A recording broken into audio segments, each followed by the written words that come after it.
Gente querida, 16 de junho de 2025, que privilégio seguimos juntos aqui pelo canal do Aprova, construindo conhecimento e cidadania, correndo o risco de aprender mais e sofrer menos, compartilhando possibilidades de diálogo acerca dos conhecimentos já construídos e acerca do que podemos projetar.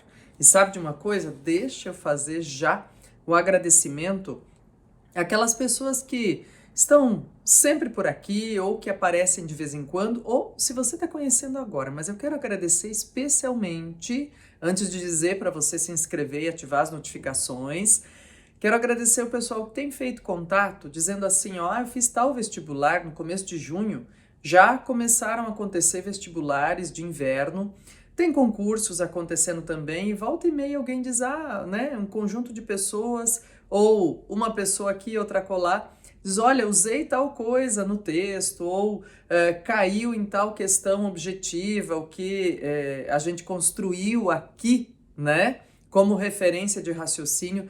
Gente, isso é fundamental, porque quando eu digo que é um privilégio a gente conseguir esse espaço, mantê-lo, nutri-lo, fomentá-lo, com todas as questões de recolha aí de material, né? E de também postagem aqui para você dos links para você ampliar. Tudo isso é um privilégio, mas também conseguir expandir isso para o desempenho de cada um que dá essa atenção, esse tempo de tela produtivo por aqui, que tem sido a nossa campanha desde janeiro. Vamos dar mais tempo de tela produtivo neste ano. Para quem tem oferecido esse tempo e essa energia, conseguir, pessoal, utilizar em processos seletivos, seja em questões discursivas ou objetivas, em vestibulares, em concursos, é muito gratificante. Que bom que isso está acontecendo. E espero que isso aconteça ainda mais vezes. E olha só, então não é assim, tarefa simples fazer uma seleção, uma curadoria, né, gente, de tudo que pode ser usado aí, que acontece nas semanas, mas a gente vai ponto a ponto aí unindo as questões, fazendo uma análise singular, uma análise intertextualizada, com cuidado sempre, para te dar esse repertório. Mais ainda, quero aproveitar e conversar contigo então. Se ainda não se inscreveu e ativou as notificações, faça isso. Passe adiante essa nossa conversa, mantenha diálogo com outras pessoas a partir da nossa discussão e isso nos ajuda a, de fato, dar esse tempo de tela necessário, produtivo. Então vamos juntos, gente, depois de fazer esse convite, olha, já estaremos na metade do ano, né? Dá tempo de tudo, de aprender mais é sempre tempo. Olha, estamos quase, então, na metade do ano. Depois desse convite, vou aproveitar para, obviamente, levantar com você aqui. Não há como fugir desta pauta essa semana, né, gente? Guerra, escalada de violência no Oriente Médio. A gente já conversa um pouquinho a respeito. A ideia de percepção em porcentagens. Vou conversar com você sobre duas pesquisas que saíram no final de semana do Datafolha, do Instituto Datafolha, uma sobre a higiene dos brasileiros, outra sobre investimento de recursos públicos. Vamos conversar por quê? Porque é função nossa também discutir utilidade pública aqui, né, gente? A história de imposto aqui, imposto acolá, como é que isso funciona, né? Onde vai parar? Também vamos falar, gente, novamente, ainda uma vez, de inteligência artificial. E em dois momentos, em duas situações, numa delas que é perigosa por conta dos golpes, isso não é inédito por aqui, mas vamos conversar um pouquinho, tem link para você. E a outra que já é uma concretude de uso de inteligência artificial no ramo do direito. Vamos juntos? Então vamos lá. Olha, hoje, impossível abrir qualquer mídia, gente, televisiva, impressa, radialística, e não ver um momento sequer que vá abordar nesses programas que trabalham com informações mundiais, né?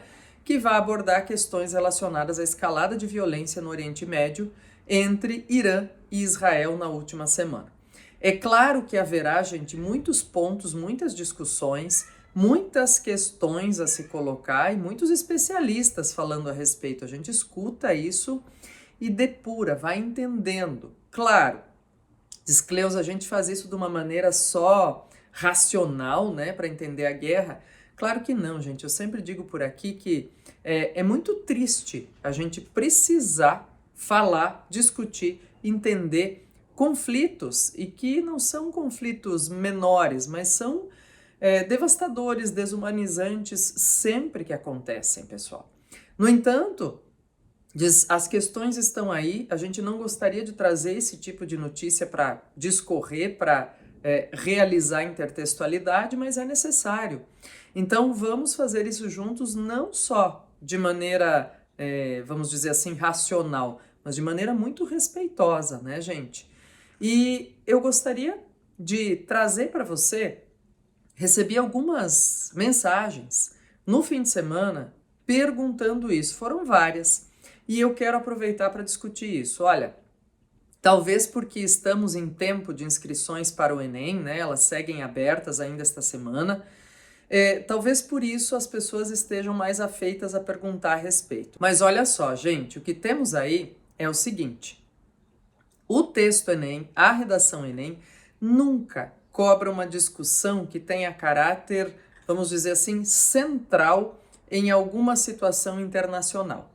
Ela sempre cobra uma discussão de uma problemática que é nossa, que é do nosso país, ou em que o nosso país se insere de maneira muito significativa, muito central. Por que estou dizendo isso? Porque eu recebi mensagens do pessoal dizendo: Cleusa, tem chance de cair na redação a guerra agora aí entre Israel e Irã? Não, gente, chance alguma. Outra coisa, também para as questões objetivas, pessoal, pensem sempre que as questões do Enem obedecem à teoria de resposta ao item e, portanto, são itens testados, pré-testados já em públicos específicos. Portanto, uma questão sobre a guerra de agora não vai cair neste Enem. Então é importante a gente ficar com essa atenção redobrada para o fato de que as atualidades nos servem como argumentação, mas não que elas nos serão solicitadas diretamente em um concurso, em um processo como o Enem. Tudo bem? Então é importante. Alguns outros concursos, sim, eles vão direto à atualidade, pão quentinho aí da hora, tá bom? Então, dito isso, gente, conversando sobre a guerra, o que é importante observar? Tem muita informação a respeito de motivações, né, relacionadas ao ataque de Israel ao Irã e as respostas dadas. Essas motivações têm a ver, pessoal, com um relógio implantado pelo regime do Irã, que marcaria aí os 25 anos para a extinção do Estado de Israel, e o fato deles já terem sofrido sanções internacionais em outros momentos por causa do enriquecimento de urânio, e que eles deixaram, não só de maneira subentendida, mas bem entendida, que esse enriquecimento seria para ter material bélico. Material bélico, nesse sentido, se entenda bomba atômica. Então tem muita coisa em questão, eu digo a vocês, vamos ficar atentos, entendendo melhor. E, gente, mandando energia boa para todos os civis, né, desses lugares que não é tarefa fácil. Imagina, a gente não tem nem como mensurar o que é estar num lugar que está nessa vulnerabilidade de guerra num momento como esse. Outra coisa, vamos falar um pouquinho de porcentagens agora aqui do Brasil, gente, de duas pesquisas. Saiu uma pesquisa sobre higiene do brasileiro no último sábado, e essa pesquisa feita pela Datafolha diz assim: escuta, peraí, né, como é que é a questão da higiene? E aí tem a ver com a questão da quantidade de banhos, da preocupação com o odor e tudo isso. Eu tô deixando para você porque isso diz muito sobre asseio, sobre expectativa em relação à convivência coletiva também. E diz muito, gente, tem uma relação especial e específica aí sobre as condições que as pessoas têm para tomar banho, sobre a ideia de água à disposição para todos, de encanamento e tratamento de esgoto, que tem a ver com saneamento básico, que a gente já discutiu aqui outras vezes, lembrando do Marco Civil, ou do Marco do Saneamento, né? Que tem a ver aí com, foi aprovado em 2020, e o Marco do Saneamento foi aprovado dando ideia de universalidade de acesso até 2033. Bem, Recursos públicos, por falar em saneamento, né, gente? Uma outra pesquisa que também está relacionada traz que 47% dos entrevistados, e portanto a gente generaliza por amostragem, né? 47% dizem que acham que tem suficiente investimento de dinheiro público em setores como saúde, educação e segurança. No entanto, esses recursos não são bem investidos. Então, 47% dos entrevistados, dos pesquisados. Olha, gente, o que acontece aí? E isso é uma questão muito notável, muito perceptível sobre para onde vai o dinheiro dos impostos. É uma questão que, com certeza, não só assombra, mas incomoda todos nós, né? Sobre para onde vai, o que é preciso. E aí alguém pode dizer, tá, Cleusa, mas então você é contra a recolha de impostos? Não, gente. Não sou contra, porque para a saúde, para a educação, para a segurança, é preciso que a máquina pública invista em políticas públicas, em questões que deem essa diminuição de desigualdades que só é possível pelas políticas públicas, feitas com impostos. Agora, quando a gente tem um teste que parece, vai cobrar, não vai cobrar, isso denota uma certa insegurança até em relação à reação do público. E é muito importante que a gente entenda que sim, os impostos são previstos na Constituição e a sua destinação também, gente. Agora, vou fazer aqui uma abordagem que é paralela e que tem a ver também com destinação de questões relacionadas. Puxa vida, Cleusa, será mesmo que precisava ter imposto para fundo partidário? É uma questão. Cleusa, será mesmo que esse projeto que anda tramitando por aí de deputados, senadores poderem manter a aposentadoria e também o salário, a aposentadoria como parlamentares depois dos seus mandatos, e também um salário por um novo mandato? Gente querida, minha questão é, num país em que a média de ganho de pessoas que estão empregadas é menos de R$ 3.000, será que é certo que isso aconteça? Obviamente que é uma pergunta retórica, né? E todos nós imaginamos que não é certo. Então, essas questões de distanciamento social, gente, e distanciamento social não é o distanciamento da pandemia, né? É o distanciamento social de não enxergar a realidade da população. Isso é péssimo, porque faz mais ainda com que a população não enxergue nessas pessoas confiança de sua representação ou de sua representatividade, né?